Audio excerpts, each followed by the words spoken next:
Whole জাম দিতেছি। তা প্রথমে আমরা পানি দিয়ে ভিজাই নিছি, তারপর আমরা এখন গ্রাটিং দিতেছি। গ্রাটিং দিয়ে সুন্দর মতন আমাদের সিলেকশন বালি আর সিমেন্ট যেটা মাখানো হয়েছে ওই জিনিসটি দিয়ে আমরা জাম দেব, যাতে কোনো প্রকারে লিক না করে। তো অবশ্যই আপনারা হোল জাম দেওয়ার সময় সুন্দর করে ভিজাইয়া তারপরে গ্রাটিং ইউজ করবেন। গ্রাটিং ইউজ করার পর সিলেকশন বালি দিবেন।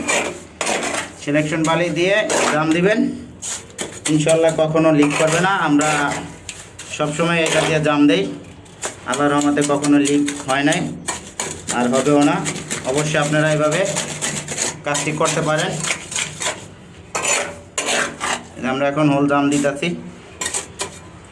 দেখেন এই যে কর্নি দিয়ে একবারে পাইপের গোড়ায় গোড়া আমরা চতুর সাইডে দেখেন মশলা খাইতেছে, চতুর সাইড ক্লিয়ার।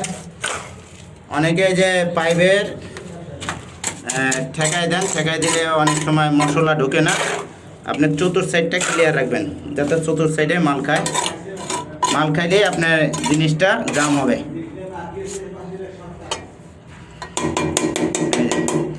এখন আমরা পাইপে বাড়ি দিয়ে ভাইব্রেটর দিতেছি।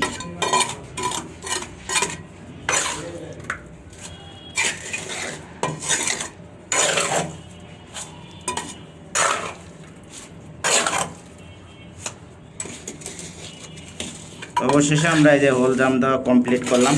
এই যে দেখেন ফ্লোর থেকে আমরা প্রায় 1.5 ইঞ্চি ও 1 ইঞ্চি উঁচা রাখি সব সময়, যাতে কখনো পানি এখানে জমা হইলেও এখান দিয়ে যেন লিক না করে। এর জন্য আমরা সবসময় ফ্লোর থেকে আমরা 1.5 ইঞ্চি 1 ইঞ্চি উঁচা রাখি। এই যে দেখেন আমাদের হোল জাম কেমন হয়েছে অবশ্যই আপনারা কমেন্টে বলবেন।